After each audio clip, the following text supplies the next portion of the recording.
Andrea, from a generational point of view as well, as you mentioned before, what would be your advice, especially to individuals in the climate of today? So I think individuals need to be informed about what they can do. And I think one of the things that I've observed is that often we're very good at highlighting the problem, but we're not actually very good at making that problem tangible to the person who needs to actually take action. You know, sometimes it's someone else's problem. So I think sometimes the way we communicate, we've got to change the conversation that we have with individuals about what they can do and how much power they have.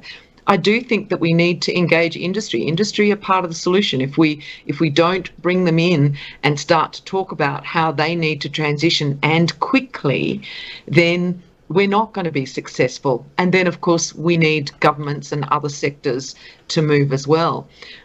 So I think this is a shared responsibility. It should be more shared by the global north, really, in terms of the problems that have resulted, and they need to take urgent and quick action and also provide support for sensible transitions in developing countries as well.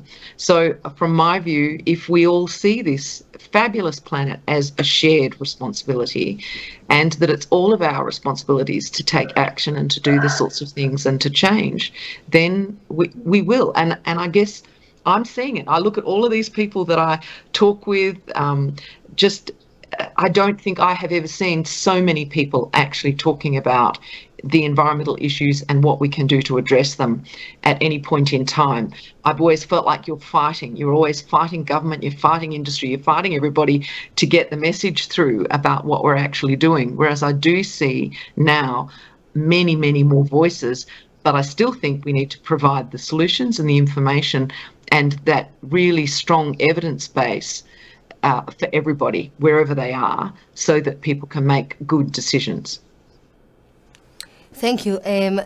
Dr. Naidu, I hear all of you and it touches me, I want to act. You're so enthusiastic and you're so passionate. And so let's try and tell people, what can they do to help? Where should they go?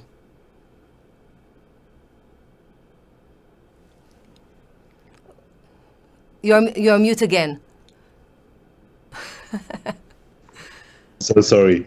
Andrea and Louisa very brilliantly opened up this question of what people should do. And if I can pick up on Andrea's last point, when she said people should not underestimate how much of power they have, or something like that, Andrea, I hope I'm not misquoting you too much, is the main message that we need to take away right now. Because you see, one of the challenges even of activism is that because the starting point of activism is how people are excluded, marginalized, oppressed and repressed and so on, sometimes what happens is those that are leading movements and so on begins to imagine that the people that we're trying to mobilize have less agency that in reality they still have, notwithstanding slavery, colonialism, and all the other injustices that have been pushed down people's throat. People still have agency, and there's visible proof of that. So we need to look at all multiple pathways of participation for people. So my advice to people right now is, one, I remember what Albert Einstein said when he said the definition of insanity is doing the same thing over and over again, expecting to get different results. My first advice is innovate, right? Do things differently.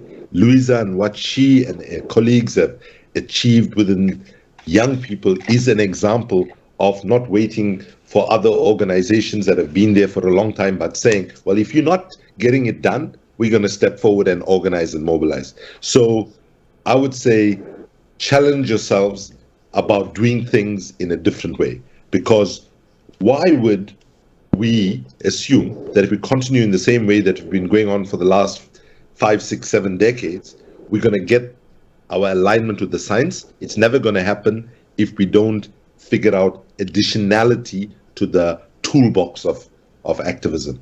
But I would just also say that to end on this note, that the most important contribution that we can make right now is come up with accelerated change strategies that get progress quickly.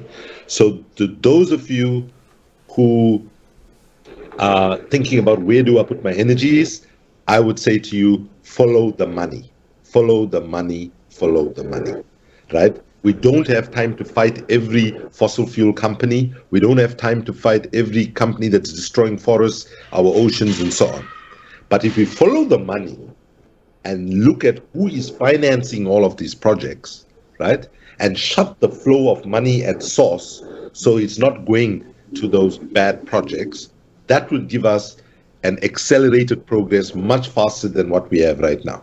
Because banks are highly unpopular with the global public in North and South, right? After all the corruption and crises and bonuses and all of that. And if we can, and they are vulnerable. Louisa will give you some examples that they are vulnerable to public pressure in a very powerful way. And therefore, I would say there's one area you're going to fight for to give us a chance is get every financial institution, every hedge fund, every intergovernmental bank to stop lending to fossil fuels, to stop lending to other climate destruction projects. The last thing I would say, though, is, just to say just a sentence or two, that we must recognize right now that nature does not negotiate. We cannot change the science. All we can change is political will. And that's the other strategy for individuals, that we got to, defective as our political systems are, we need to make those systems, push them beyond what they were designed to, and try to actually ensure that we're using our power, not only outside of the state, but also defective as states might be, we need to push them and make them to be as democratic as they possibly can. Thank you. Thank you so much. We don't have much time, so just a few last words from you, Louisa and Andrea, just how to engage the people and what is important to you to put out there. Louisa, start with you. Just a short message. Yes, I think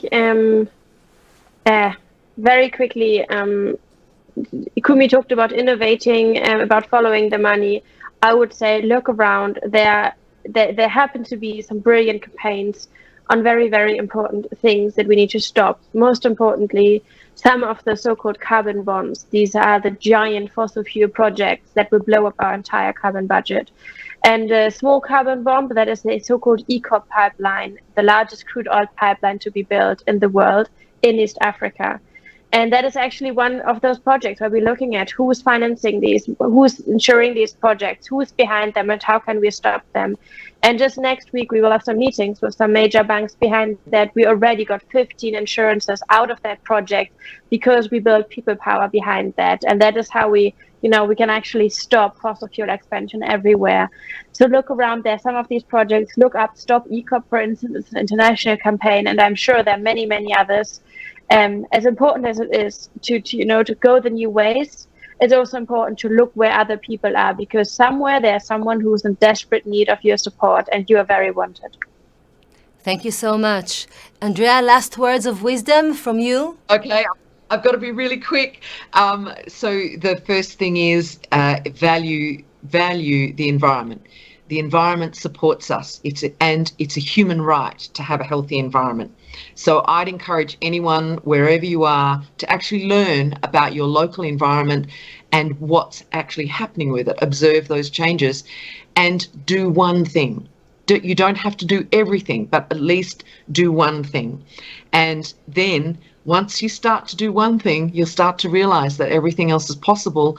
And of course, lobby and work hard with the communities that you're engaged with to actually start to embrace environmental changes and to implement solutions. But I always think from a science point of view, get yourself informed, talk with people about the issues, and don't be frightened of different views. Have the conversation and actually talk about what some of those solutions are, because sometimes you'll actually find them together, even if you've got divergent viewpoints. So let's go, everyone. Let's actually fix this problem we have. Thank you so, so much, everyone. That was a brilliant and most important conversation. A common future needs a common ground, and hopefully we found that today.